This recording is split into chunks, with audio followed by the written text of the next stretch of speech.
सभी सनातनी भाइयों बहनों को हर हर महादेव। मैं दुर्गेश गिरी सभी सनातनी भाइयों बहनों को फिर से हर हर महादेव। आप सब तो देख ही रहे हैं कि जम्मू कश्मीर से शुरू हुआ अशोक स्तंभ को लेके और फिर हाथरस की घटना आप लोग सुने ही होंगे। इनके जो अब्बा का जन्मदिन की क्या था, जो इनके कह रहे थे मेरा अब्बा का ये पर्व है। सबसे पहले हम लोग बात कर ले अशोक स्तंभ पे जो बवाल हो रही है। कश्मीर से लेके तोड़ फोड़ किए, कह रहे हैं कि वक्फ बोर्ड में इसका बोर्ड पे वो लगाए थे जो पत्थर पे बनता है इनका शिलान्यास के लिए, उस पर अशोक स्तंभ बना था, उस पर तोड़ दिए लोग। कह रहे हैं वक्फ बोर्ड में इसका कोई ज़रूरत नहीं है। तो मैं ये पूछना चाहता हूँ नीले कबूतर और तमाम लोगों से जो संविधान के दुहाई देते हैं और सेकुलर बन के घूमते हैं, उनकी बुद्धि अपनी अम्मा के पास रख दिए हैं कि अपने बीबी के पेटीकोट में रख दिए हैं बुद्धि। अब संविधान खतरा में नहीं है। अपने औरतों और माँ के जो मतलब चुरा लिए हो, अब शब्द तो निकल रहा है लेकिन मैं बोलूँगा नहीं, वो जो चुरा के रखे वो दिमाग, उसे निकालो बाहर और यूज करो। अब कहाँ गए? सिर्फ हिंदुओं पे ही ताकत दिखाने का आता है तुम लोग को। हिंदू हिंदू पे ही ताकत दिखाता है। दूसरे पे जब ताकत दिखाने की बात आती है तो इनके पिछवाड़े में बत्ती बना के चली जाती है बुद्धि। वो समझ ही में नहीं आता ही कहाँ चली गई। संविधान खतरा में नहीं रहता। दूसरी चीज, मैं शांति कौम प्रिय लोगों से कहना चाहता हूँ कि जब अशोक स्तंभ से इतना भी नफरत है, अब वैसे तो मैं बखूबी जानता हूँ, लेकिन मैं सेकुलर और ये मैं बार बार इसीलिए कहता हूँ, हिंदू होना हिंदू होने पे गर्व करना, दोनों में फर्क है। तो मैं उन लोगों को मैं बताना चाहता हूँ जो सिर्फ अपने आप को हिंदू ही कहते हैं, हिंदू होने पे गर्व नहीं करते हैं, सेकुलर हैं। उनसे मैं बात करना ये चाह रहा हूँ कि ये पहले भी नहीं मानते थे, आज भी नहीं मानेंगे। लेकिन इन शांति कौमों से मैं कहना चाहता हूँ कि जब पैसा पे भी अशोक स्तंभ है, छोटे बड़े सब नोट पे है, भारत सरकार के जो भी हमारे यहाँ पे रुपया चलता है उस पे सब पे है, तो उन सब पैसों का आप बहिष्कार करो। मैं मुस्लिम कम्युनिटी से मैं आग्रह करूँगा कि ये सब आप बहिष्कार कर दो। कह दो मुझे पैसा चाहिए नहीं, मैं बिना पैसे के रहूँगा। अब कमाओ, जहाँ भी काम करते हो वहाँ जो पैसा आमदनी होती है उसे भी नकारो। एक तरफ तो तुम पैसे के लिए ही धर्म से आते हैं, उनके गर्दन काटने पर लगे रहते हो कि ये लोग खाफिर हैं।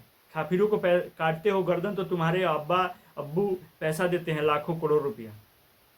एक तरफ नौटंकी करते हो कि अशोक स्तंभ को नहीं मानेंगे। आप पैसा रखे हो, देख लेना पैसा, कभी ध्यान नहीं दिए होगे तो आज मैं कह दे रहा हूँ देख लो। दूसरी चीज, ये नौटंकी पे नौटंकी जो चल रही है, आप देख लो हाथरस में। हाथरस का एक वीडियो मैं बहुत पहले बनाया था, मेरे यूट्यूब पे सनातन संस्कृति पे है, मैं उसका लिंक भी इसमें शेयर कर दूंगा, आप देख लीजिएगा वहाँ पे जाके। जो हाथरस पे घटना करे था, एक नाई ने, दो भाइयों ने मिल के उनका कत्ल किया था। जिस रूम मालिक के अंडर में रहते थे, दुकान चलाते थे नाई का सैलून, उसी का कत्ल किए थे। वहीं के घटना मैं बता रहा हूँ। वहाँ तिरंगा के अपमान किया गया, फिलिस्तीनी झंडा फहराया गया, तिरंगे पे ये लोग उर्दू में पता नहीं सर कलम की क्या कुछ लिखे थे ऐसे, वहाँ के सज्जन बता रहे थे। वहाँ के वीडियो भी मौजूद है मेरे पास। वहाँ प्रशासन का वो पेन और बुद्धि, ये संविधान, धाराएं, एक्ट पता नहीं कहाँ चला गया।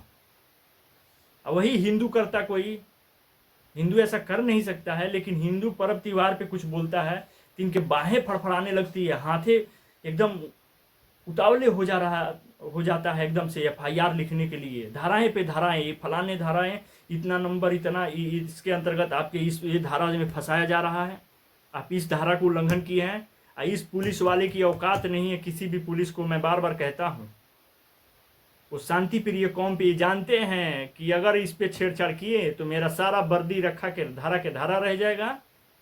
वो एक ही नारा देते हैं, रसूल की एक ही सजा, सरतन से जुदा, सरतन से जुदा। वो जज को भी नहीं छोड़ते हैं, सर कलम करने के लिए एकदम फतवा जारी कर देते हैं। इसलिए वहाँ पुलिस नहीं करती है। हिंदुओं पे तमाम धाराएं लगाने के लिए इनके बाहें फड़फड़ाने लगती है कानून की, पुलिस वाले की एकदम से। इतना मतलब ब्लॉड हो जाता है शरीर। मैं उस वीडियो को भी शेयर कर दूंगा बना के। ये कुछ ऐसे पुलिस वाले भी हैं नौटंकी कर रहे हैं, और योगी के राज में भ्रमित किया जाता है कि योगी की सरकार में बहुत पकड़ के जो छेड़छाड़ करता है, चाहे कुछ भी करता है, उसे पिछवाड़े दी जाती है और पैर तोड़ दी जाती है और बहुत पिटाई होती है क्रूर तरीके से। नहीं, ऐसा कुछ नहीं है। ये एक तरह से फिल्मी तरीके से साजिश रची जाती है अधिकारियों के। इसीलिए तो जो करता है जुर्म वो भी 10 दिन के बाद हंसने लगता है, अपने मोहल्ले में फिर रौब जमा के घूमता है हरा गमछा लेके। और सभी हिंदू भाइयों से मैं बार बार कह रहा हूँ, आज भी कह रहा हूँ और हमेशा कहता रहता हूँ और कहूँगा भी, आप नहीं समझ रहे हो तो ये समझ लो, ये शांति प्रिय कौम से तुम बचने वाले नहीं हो। मैं सुरक्षित नहीं हूँ तो आप भी सुरक्षित नहीं हो। ये वही बस इतना ही अंतर है कि मेरे तकिया के अंदर जो सांप है जहरीला, वो मैं जान गया हूँ सोने से पहले कि हाँ मेरे तकिए का नीचे सांप बैठा हुआ है। आप नहीं, आप जान मतलब आपके तकिए के नीचे भी सांप है, लेकिन आपको नहीं पता है कि मेरे तकिए के नीचे सांप है, इसलिए आप निफिक्र हो के सो रहे हो। जिस दिन जान जाओगे बेचैनी हो जाएगी। ये इतने शांति प्रिय कौम को जो देख रहे हो ना, ये किसी के नहीं ना हुए हैं। इनका बस एक ही टारगेट है, जब तक अल्लाह खुदा को मानने वाला मतलब नकारने वाला एक भी बचा हुआ बंदा, तब तक इस्लाम सफल नहीं होगा। ये 5 टाइम नमाज में आपको गाली दे रहे हैं कि एक ही खुदा है जो इस पूरे पृथ्वी पे, इस धरती पे पूजने योग है, इबादत योग है, बाकी कोई नहीं है। लेकिन आप और हम भ्रम में फंसे हुए हैं कि नहीं वो तो कुछ नहीं। आपके सामने गाली देते हैं 5 टाइम नमाज, कभी इसका अर्थ निकलवा लेना, किसी जो जानकार आदमी हो उसे निकलवा के आप देखिएगा, पता चल